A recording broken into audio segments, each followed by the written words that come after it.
Hi everyone. Our lesson for today is about communication in multicultural context. I am Alleah Zyra Belmonte from Bachelor of Science in Electrical Engineering in the subject Purposive Communication. At the end of the lesson, you should be able to 1. Increase cultural and intercultural awareness. 2. Develop sensitivity and communication of ideas. 3. Demonstrate an awareness of the reality of cultural diversity. 4. Understand how cultural diversity affects communication. With the fast growth of our society, people nowadays become multicultural. With that being said, we live with people with different cultural backgrounds, different religions, different gender or gender identity, and with different religion. Our verbal communication is accompanied by our nonverbal communication, such as our gestures. Sometimes we say this rather than we say okay, or we have different facial expression when we don't want to we don't agree to anyone, like when you use this your expression, like you do that. And sometimes our communication is different with everyone, because in here in the Philippines, we we are not living by ourselves. We are surrounded by different people with different nationalities. In the city, some some of the people around the world are living there, so we encountered them sometimes via Facebook, or some in social media. According to Bennett, the developmental model of intercultural sensitivity, or DMIS, has 6 stages. Stage 1 is denial. The individual does not recognize cultural differences. Stage 2 is defense. The individual starts to recognize cultural differences and is intimidated by them. Stage 3 is minimization. Although the individual sees cultural differences, he or she banks more on the universality of ideas than cultural differences. Stage 4 is acceptance. The individual begins to appreciate important cultural differences in behaviors and eventually in values. Stage 5 is adoption. The individual becomes very open to worldviews when accepting new perspectives. Lastly, stage 6 is integration. The individual starts to go beyond his or her own culture and sees himself or herself and his or her actions based on multifarious cultural viewpoints. Intercultural communication skills is not mastered in just a snap.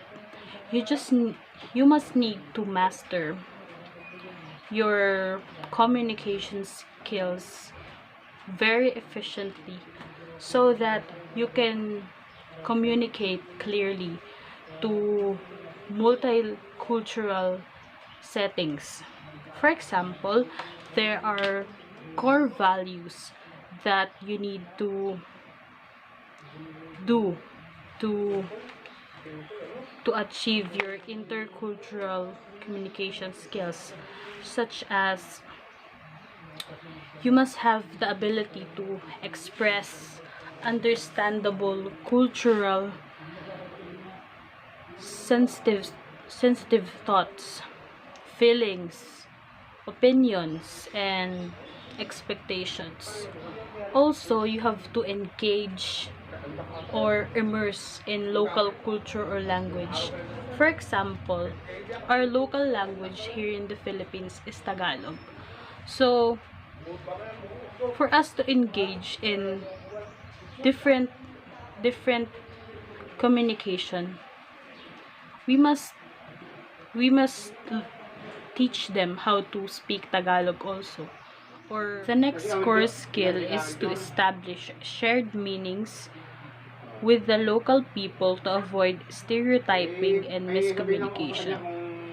Stereotyping means that when someone's doing is you don't like what she's doing or he's doing, you don't have to compare him to the entire group because his attitude is bad. So if for us to establish shared meanings with local people, we must teach or convey our informations or our messages clearly.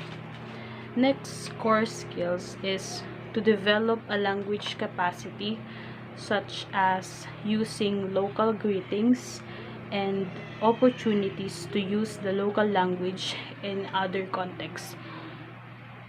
Here in the Philippines, our local greeting is mabuhay, or sometimes when we teach, like when there's a concert for like Korean groups, Filipinos say that the mahal kita to the artist or singers so that they can talk our language.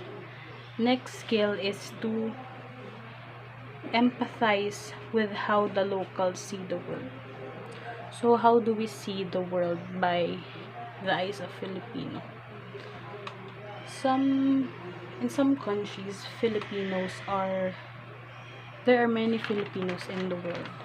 They say that Filipinos have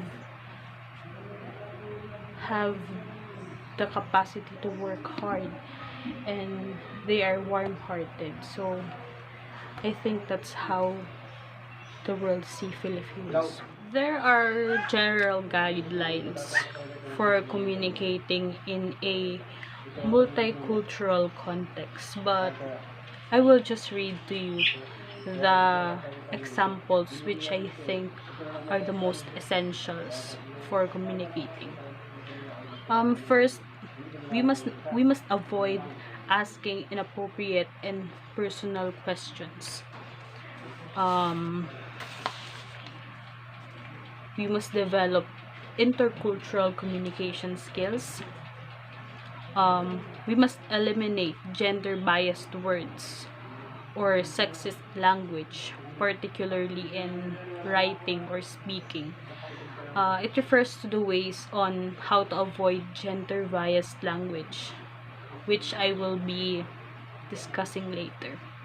So, in case you do not get the message conveyed by the person you are communicating with, request him or her to repeat the message or simplify it. Next is listen attentively when others are speaking. This is very important. Also, when you're joining a seminar, you must listen carefully because some of their sayings are very important and some of what they are saying can give you inspirations. So next is pay attention to your non-verbal communication. Show consideration also. Speak gently and politely. Never shout to be misunderstood. it's okay that there's a saying that it's okay for you to for your message sometimes to not be heard. But when you're shouting your your message just to be heard, it's just wrong. You must need to speak gently and clearly for they to understand. Next is stay calm, cool, and composed when you make a mistake or feel embarrassed by others. Culturally, others do not mean to embarrass you. Sometimes when you speak something and you made a mistake, like you pronounced it wrong, and some of your classmates or group mates laughed because somehow you speak it sometimes in a very funny way, so that like they're laughing. They you you you simply made them happy, I guess. But you must but sometimes they don't need to embarrass you. When you're having your bad days or you're sensitive to that day, you may think that, oh, they're laughing at me na, like that. But it's that but sometimes they don't mean to embarrass you. That's just how they react. So next is make positive interpretations of the actions and words of other people. Yeah, like that's what I said earlier. Like when you make a mistake and they laugh, sometimes you just made them happy. So that's your positive interpretation. Last is when you feel strange or uncomfortable about something being communicated by other people, request them to clarify their meanings and intentions before you express your emotions and ideas. On this case, sometimes when it's really good if you say what you wanna say, if you don't feel comfortable of other people are pertaining to, like when there are reporting, or if you have a something like a meeting and you think that they are pointing at you, you must confront them in a very good way. Like you are not angry, you just want to know why, and because it makes you uncomfortable. That's it. So yeah, like I said earlier, there are ways or tips to avoid gender biased language. Sometimes we use this language because it's what we're used to. So there are ways so you cannot say gender biased words. For example, you can substitute gender biased pronouns with articles or determinators. Next is use plural pronouns instead of singular pronouns. Like in a sexist language, for example, is each employee must submit his proposal next week. In a non-sexist language, you must say all employees must submit their proposal next week. Okay? Next is use either or pronouns his or he or she, his or her, his or hers. However, avoid putting men first of all. For example, in a sexist language, every applicant must fill out his own application form. In a non-sexist language, Every applicant must fill out his or her own application form. Next is use second person pronoun like you and your over third person pronoun he and she. Be careful not to change the meaning of the statement. Last is use appropriate titles, like when you're writing a letter and you don't know who are you, what is the gender of who are you pertaining to. You can just write dear sir or madam or HR manager if you're applying to something. There are also examples of sexist language and non-sexist language, such as when you say chairman, you can replace it with chairperson, or when you say congressman, you just replace it with legislator, or when you say foreman, you can just say supervisor, or when you say policeman, you can also say police officer.